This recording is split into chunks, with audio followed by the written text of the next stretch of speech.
Salutations. Pas plus tard qu'aujourd'hui, je suis tombé sur une vidéo et en entendant la chanson, qui était la musique de fond, je me suis dit que ça m'était familier et j'ai appris que ce clip vidéo, intitulé par la demoiselle qu'on voit à l'écran, en fait, c'est la fille de l'auteur original. Alors, dans le titre de cette vidéo, vous avez le nom de la chanson, vous avez le nom de son père. Donc, vous pouvez écouter cette chanson qui est très jolie, très agréable à l'écoute. Et après, j'aurai une question pour ceux qui sont familiers avec le Lingala, parce qu'il y a des gens qui font des freestyles. Voilà, bien à vous. Ma question est simple. Est-ce que c'est une mauvaise traduction pour ceux qui sont familiers avec le Lingala? Est-ce que ce mot a été introduit par des non-africains? Voici la traduction par Samuel Malonga. Ça a été publié en 2017. Donc on peut voir ici où se trouve l'origine de la peau noire.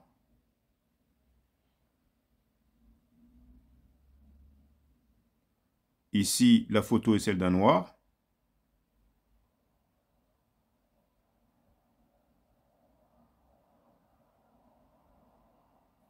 Là, mais eux ne croient pas à ceux de race noire.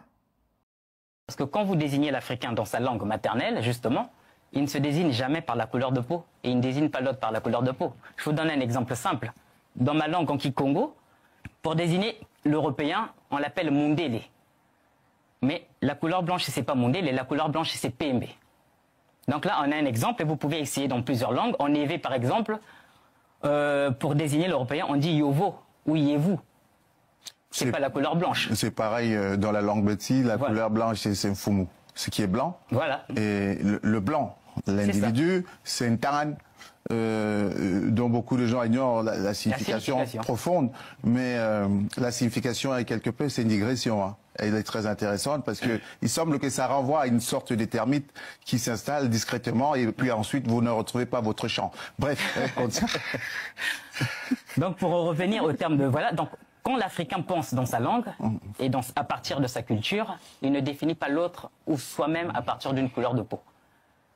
Donc le terme noir entrera en Afrique à partir de l'esclavage. Donc les Africains qui vont être déportés vont être introduits dans la caste des Européens appelés noirs, donc des Européens esclaves. Le Muntu, c'est celui qui pratique l'Ubuntu. L'Ubuntu, en fait, c'est on peut définir ça rapidement comme étant le vivre ensemble. C'est le respect mutuel, le respect de l'autre. Je ne fais pas à l'autre justement ce que je m'interdis qu'on me fasse. C'est ça, en fait, ce qui traduit la notion d'Ubuntu. C'est l'être humain qui reconnaît l'autre en tant que son semblable. C'est une éthique. Effectivement, c'est une éthique. Donc ça s'exclut par définition l'esclavage en Afrique, par exemple. Et ces notions, vous les interrogez, oui. Vous les, comment dirais-je, vous les récusez. Comme on pourrait dire en droit, vous les récusez, ce qui peut se comprendre, parce que c'est un imaginaire qui a été construit par d'autres. Effectivement. Nous sommes bien d'accord. À partir de quel moment les termes africain, nègre, esclave sont utilisés en Afrique? Et je vous pose une deuxième question pour vous laisser le temps de poser votre réflexion. Oui. Et comment les Africains s'imaginaient et s'appelaient eux-mêmes? Je pose les deux questions ensemble pour qu'on sente le moment de la césure. Prenez votre temps, allez-y. Alors déjà, je vais commencer par la première question. Donc, d'où viennent le mot nègre, noir? C'est la même chose en fait. Je crois qu'il faut remonter déjà à la signification réelle de ces mots, parce que là, on parle en langue française. Et on va se rendre compte que quand on fait des recherches, quand on questionne justement, parce que le rôle de l'historien, c'est comme celui du psychiatre ou du psychologue. Quand le patient est malade, il vient voir le médecin, le psychologue ou le psychiatre, et le psychiatre lui pose des questions et cherche à savoir d'où remonte son mal. Donc nous, c'est ce travail que nous avons essayé de faire avec le mot noir et nègre. Donc en anglais, ça donne black ou nigger. Donc c'est les mêmes choses. Il y a des variantes dans des langues arabes, etc., etc. Donc, que signifie le mot noir? Le mot noir a deux sens. Premièrement, il désigne une classe sociale des personnes asservies. À quel moment? En Eurasie. Parce qu'il faut savoir que le mot noir prend sa naissance, sa racine en Eurasie. Donc l'Eurasie, c'est l'Asiatique, les pays asiatiques, l'Europe, tout ce que l'on appelle le monde indo-européen. Donc le concept de noir tel qu'on l'entend aujourd'hui... On est à quelle période là? Dès les départs. Dès les départs, donc c'est pourquoi il faut expliquer avec pédagogie justement. Le système social, enfin ce qu'on appelle le mode de production, l'organisation sociale des pays eurasiatiques est fondamentalement basée sur un système esclavagiste. C'est-à-dire qu'il y a 3 catégories sociales principalement dans la société. Il y a la première catégorie des nobles. Ça, c'est le petit nombre de la population, donc ce qu'on appelle aujourd'hui par exemple l'élite, et qui impose son point de vue au reste de la population. Donc le reste de la population, le bas peuple comme on dit aujourd'hui, c'est ceux-là qu'on qualifie de noirs. Non, noirs, pourquoi noirs? Parce qu'ils sont pauvres, ils n'ont pas l'aisance des nobles, et les nobles, c'est ceux qu'on appelle les blancs justement. Ils sont appelés blancs parce qu'ils sont cultivés, ils sont riches, et ils ont tout le faste qui va avec. Et entre le blanc et le noir intervient une 3e couleur, c'est le rouge. Le rouge, c'est en fait la classe sociale, ou on peut dire caste, des guerriers, de ceux qui vont à la guerre pour le compte des blancs. Et en cas de révolte, par exemple, du bas peuple, ce sont les rouges, donc les guerriers et les soldats qui vont mater le peuple. Et c'est pourquoi vous verrez d'ailleurs que la couverture de l'ouvrage, vous avez le blanc, le rouge et le noir. Donc ça illustre ces 3 classes sociales. Donc le noir signifie, désigne en fait, c'est la couleur qui désigne en fait cette classe sociale des pauvres, du bas peuple, des personnes asservies. Sans vouloir vous interrompre, mais juste pour une précision, est-ce qu'il y a un exemple précis d'une civilisation, d'un empire, d'un royaume que vous pouvez mettre en exergue pour illustrer cela? C'était pratiqué ainsi dans quel royaume, dans quel empire par exemple? D'accord, on va en venir. Donc je clarifie d'abord le concept et je vais donner des exemples plus tard. Donc il y a ce concept, déjà il faut se mettre en tête que le mot noir signifie esclave.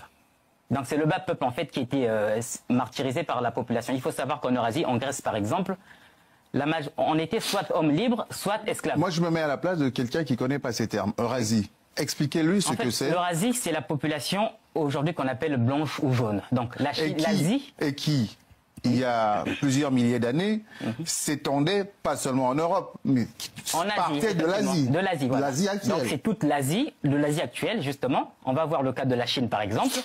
Il y a l'Asie, il y a les Sémites. Les Sémites sont composés par les Juifs et les Arabes, donc les Hébreux. Et il y a les Européens, et les Afro-Européens, descendants comme les Américains, etc., etc. Donc c'est cela qu'on appelle Indo-Européens, donc il y a les Iraniens, les Irakiens, etc. Donc c'est cela qu'on catalogue dans le concept d'Eurasie. D'accord, Indo-Européen. Voilà. Donc, on a ces 3 classes sociales dans la société eurasiatique. Donc l'organisation sociale est ainsi déterminée. Donc il y a les Noirs qui représentent la majorité de la population, le bas peuple. Ensuite, il y a les guerriers qui sont symbolisés par la couleur rouge. Et enfin, il y a les blancs qui symbolisent la noblesse, les prêtres et autres. C'est ceux-là qui dirigeaient vraiment la société. Donc, on voit ici déjà, d'entrée de jeu, que le concept de blanc ou de noir ne désigne pas la couleur de peau d'une population donnée, mais ça désigne plutôt des concepts qualifiant des classes sociales et des castes. Tout le peuple eurasiatique pratique l'esclavage. Et ailleurs que là, en Afrique, où il y a une civilisation plus ancienne, puisque la ville vient de là... Il n'y a aucune trace de la pratique d'esclavage. Il n'y a aucun texte constitutionnel ou cosmogonique, comme on va le voir chez les eurasiatiques, qui mentionne la présence de l'esclavage. Au contraire, quand on lit par exemple Nelson Mandela, dans son ouvrage L'Apartheid, il nous fait comprendre que avant l'arrivée des Afrikaners, donc des Européens en Afrique du Sud, il n'y avait ni riches ni pauvres, il n'y avait pas de classe sociale. Donc on était tous égaux. Est-ce que c'est pas un monde idéalisé que vous tracez là? Parce que les différences entre les individus sont naturelles. Il y a des gens qui seront chefs de village, d'autres qui seront juste paysans ou bergers. Et donc, il y aura une différence sociale, socio-économique. Non, la différence intervient au niveau de l'organigramme de la société. Parce qu'il faut toujours des gens pour diriger une société. D'autres vont faire ceci, d'autres vont faire cela. Vous parlez d'égalité dans l'essence voilà, même. Il n'y a pas dans la liberté, dans les droits fondamentaux de l'individu. Il n'y a pas un système d'oppression et de domination, d'exploitation de l'homme par l'homme. Parce que quand on voit par exemple les chefs de village en Afrique aujourd'hui, leur rôle c'est justement d'instaurer ce qu'on appelle la ma'at, donc la justice. Nous allons aborder cet individu qui s'appelle Nzwamba. Il a un compte YouTube avec un grand nombre d'abonnés, plus de 100 000.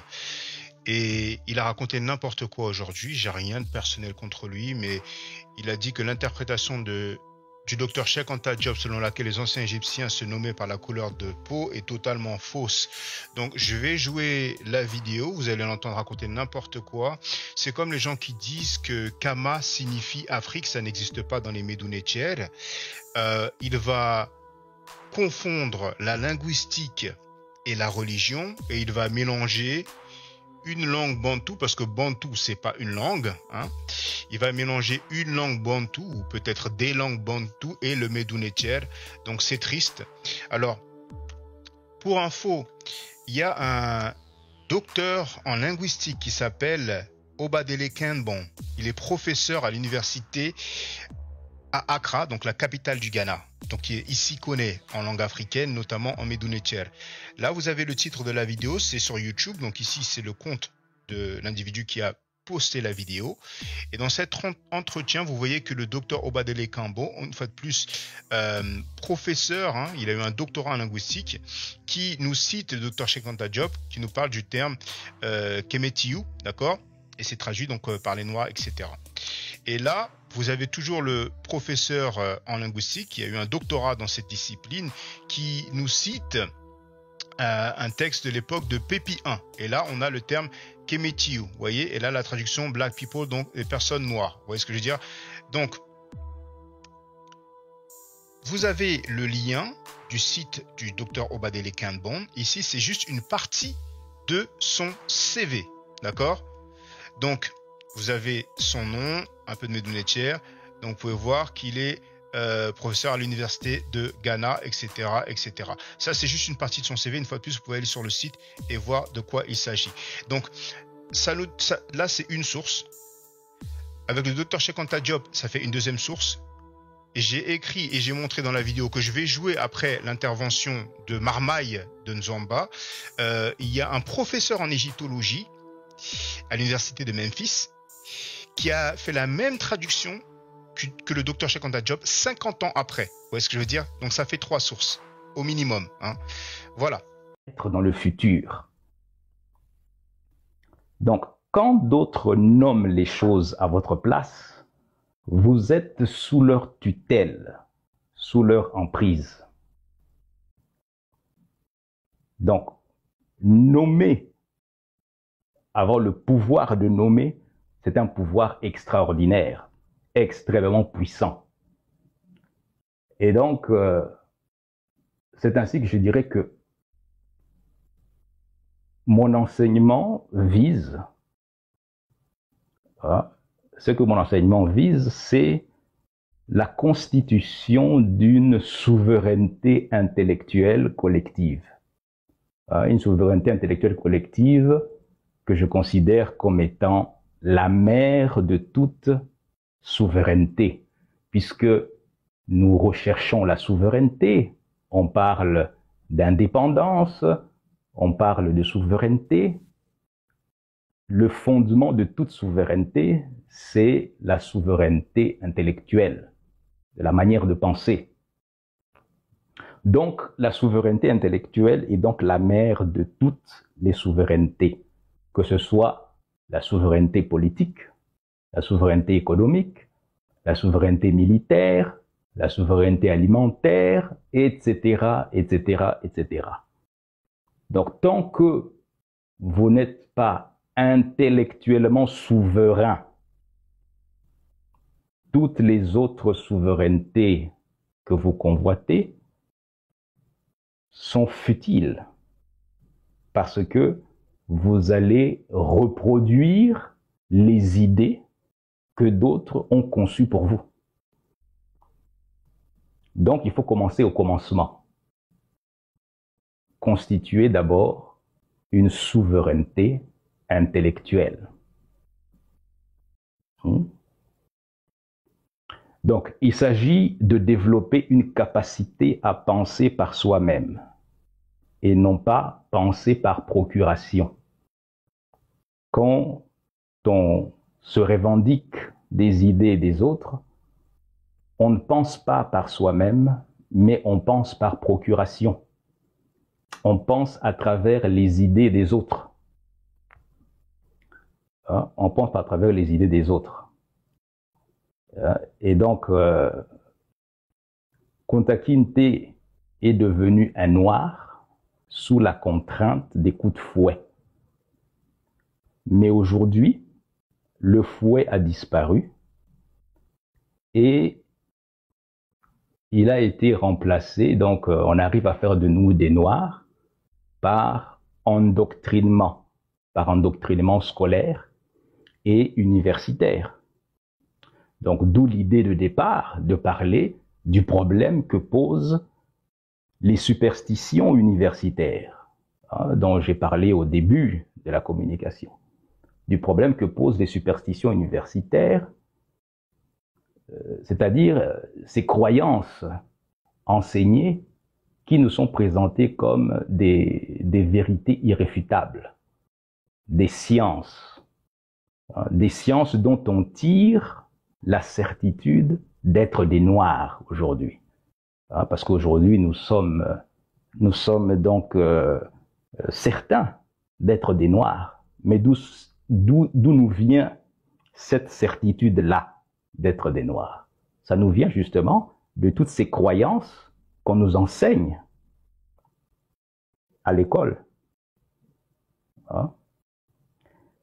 Et donc, pour découvrir en profondeur ce que veut dire réellement être un noir, je vous invite vivement à lire le livre de Amuna Nguondimba, Les Noirs au cœur d'une institution millénaire eurasiatique. Dans ce livre-là, vous allez découvrir ce que c'est réellement être un noir. Parce qu'aujourd'hui, les gens se revendiquent d'être de noirs sans savoir ce que ça veut dire réellement. Et donc, Amuna a pris le temps de faire des recherches pour révéler la signification réelle de ce concept dont nous nous revendiquons aujourd'hui.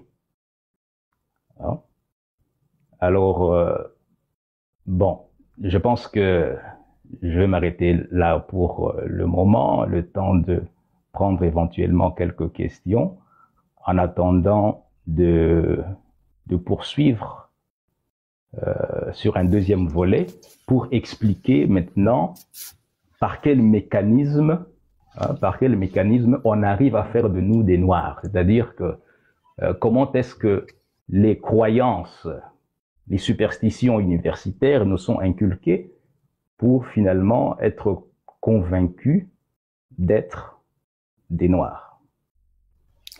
D'accord.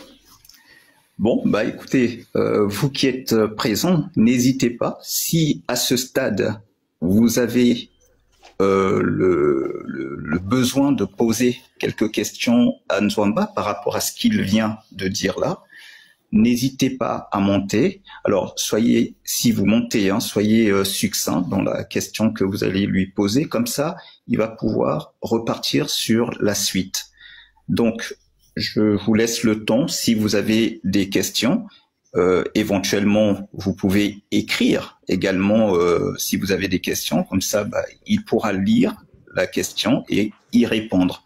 Et ensuite, voilà, nous pourrons poursuivre. Donc, soit vous avez une question, vous l'écrivez, ou alors vous montez et vous pouvez aussi poser votre question de vive voix. Mbote, Amuna. Mbote. Alors moi, j'avais une question pour Nzwamba, puisqu'il est allé droit au but et très fort comme d'habitude, en parlant de croyances universitaires. Parce qu'on a vu dans le cadre de la religion que les croyances ne servent à rien. On aura beau prier matin, midi, soir, tant qu'on n'aura pas fourni d'efforts, il n'y aura aucun résultat. Il n'y aura aucun Dieu qui va descendre de je ne sais pas où pour venir nous donner un coup de main et nous permettre d'avancer. Alors, si on applique la même formule aux croyances universitaires, alors, d'une part, première question, ça signifie que l'université ne sert à rien. Puisqu'on va tous à l'université. D'autre part, deuxième volet, partie de la question, est-ce que on peut donc crois-tu que les universitaires, donc ceux qui sortent de l'université, peu importe leur grade, leur diplôme, Est-ce qu'ils peuvent sauver l'Afrique? Voilà les deux premières questions que j'avais. Ok, alors, est-ce que l'université sert à quelque chose? Est-ce que les universitaires peuvent sauver l'Afrique?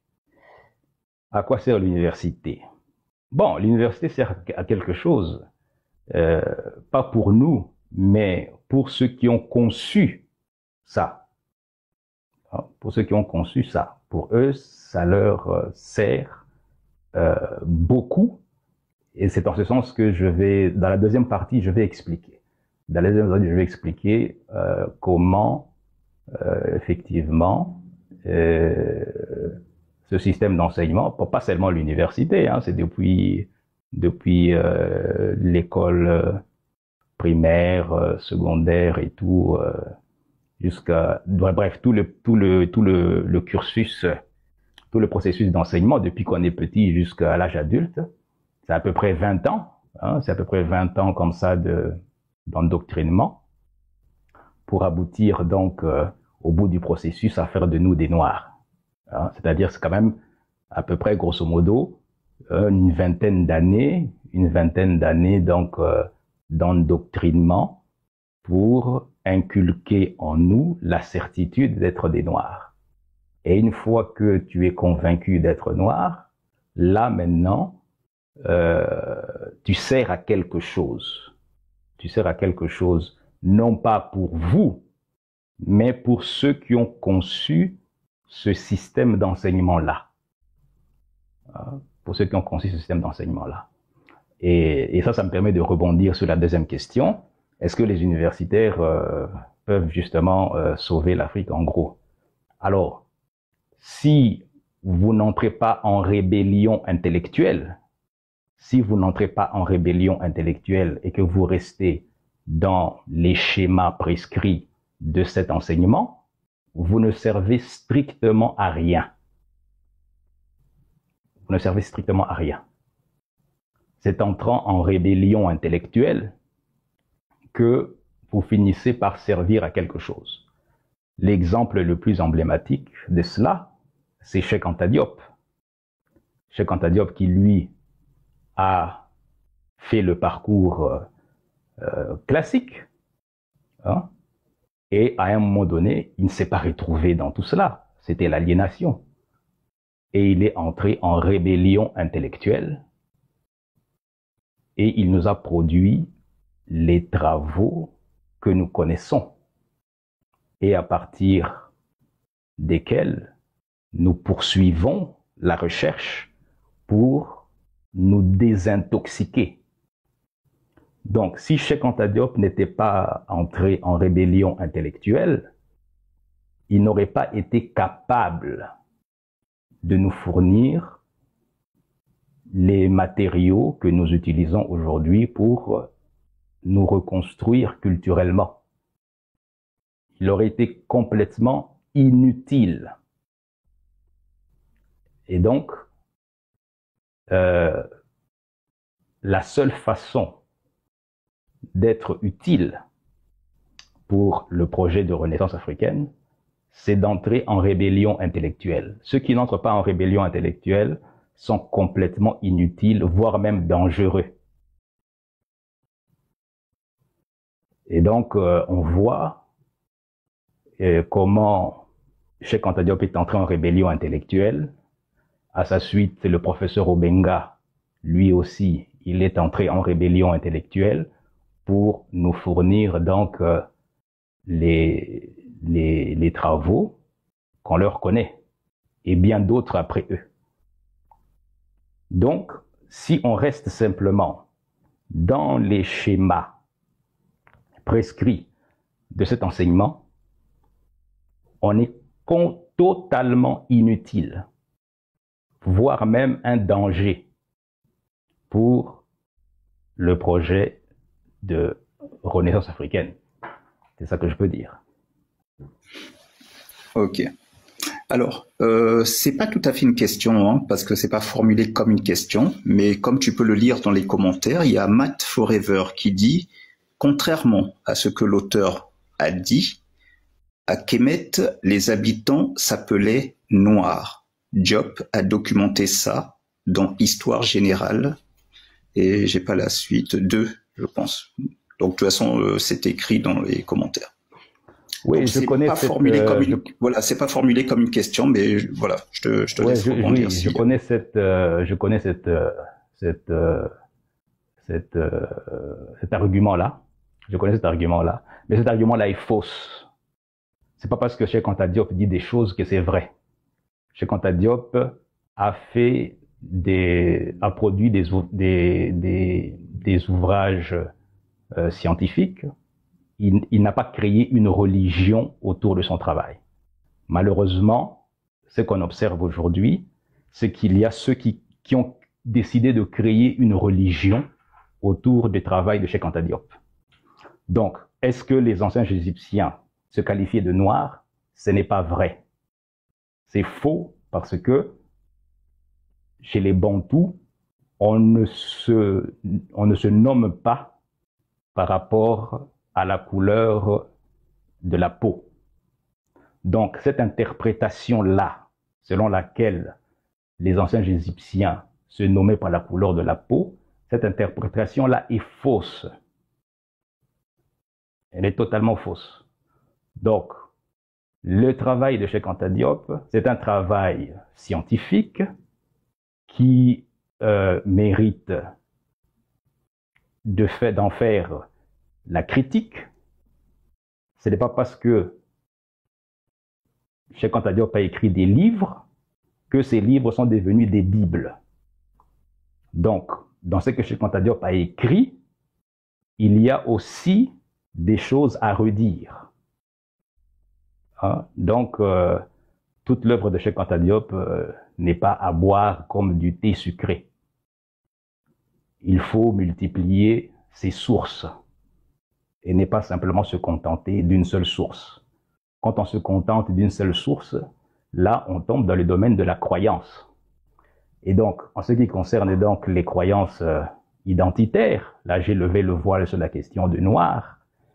Je pourrais en parler plus longuement, mais pas dans cette communication-ci. Dans une autre communication, je reviendrai sur les croyances identitaires, dont notamment cette question sur Kemet.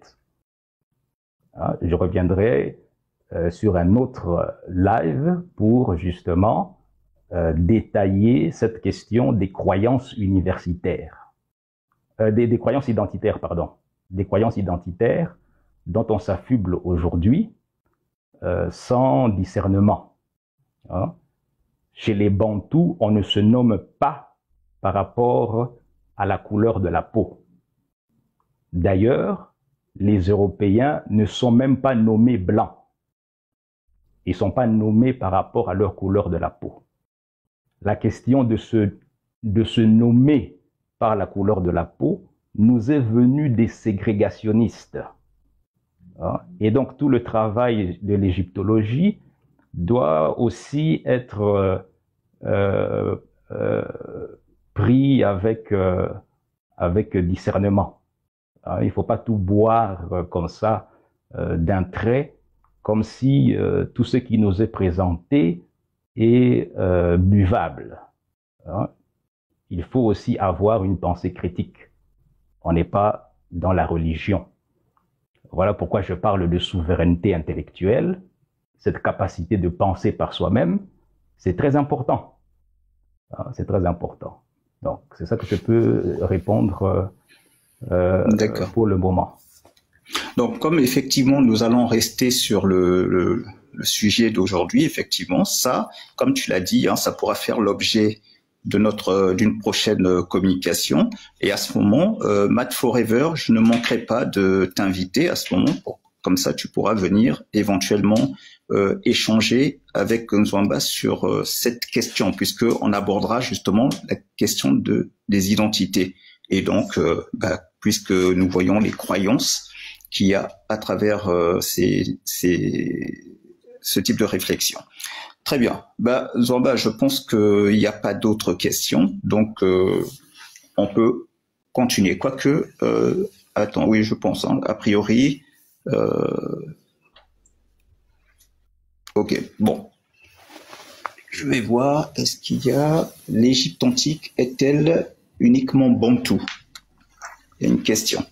Oui, l'Égypte antique est uniquement bantou. Parce que l'être humain a été créé par la nature. Elle a été créée une fois en Afrique. C'est tout. Donc, ceux qui ont créé la société égyptienne, les éléments culturels qui ont été donc développés dans cette société-là, ce ne sont pas eux qui ont créé ça. Ce sont des éléments culturels qui existaient déjà précédemment en Nubie et avant la Nubie, qui existaient déjà en Afrique centrale. Parce que les personnes qui ont créé la société égyptienne sont venues de quelque part. Ils n'ont pas apparu tout brutalement dans la région de l'Égypte. Ils sont venus de quelque part. Et c'est de ce quelque part-là où ont été donc élaborés tous les éléments culturels qui, par migration, se sont retrouvés en Égypte et ont donc développé tout le reste. La question de Bantou ici, ça revient toujours au concept identitaire. Parce qu'on nous a convaincus qu'il existe des Nilotiques et des Pygmées, et donc des Bantous. Et donc ça revient à cette idée justement des croyances identitaires, en pensant que il existe donc des Nilotiques, des Bantous et des Pygmées. Ça aussi, c'est une croyance. Parce que ceux qui disent que les Égyptiens étaient des Noirs, mais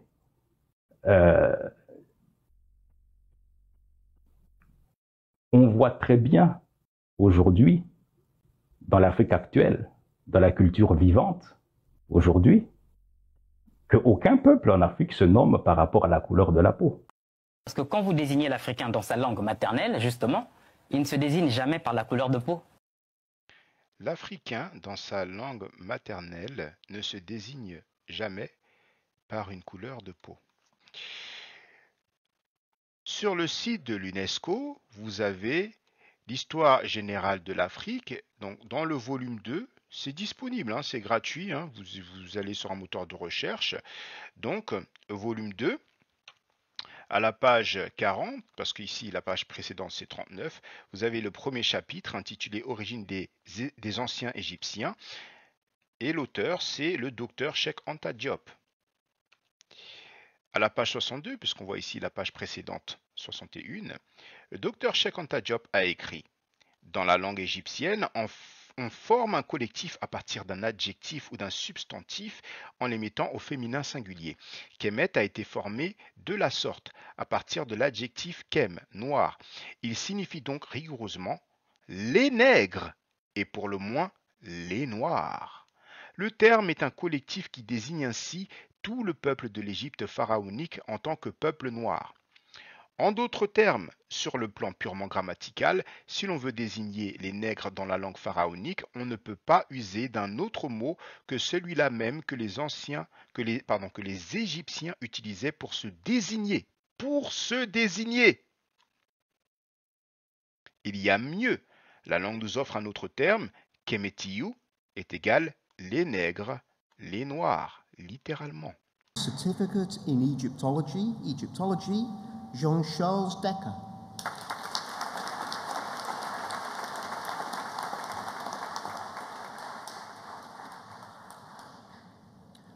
J'enseigne les hiéroglyphes depuis des années. Vous trouverez mon adresse mail en suivant le lien en haut de l'écran ou bien sur mon site en cliquant sur ma photo devant l'université. I've been teaching hieroglyphs for years. You'll find my email address by following the link below the screen or in my website by clicking on my picture in front of the university.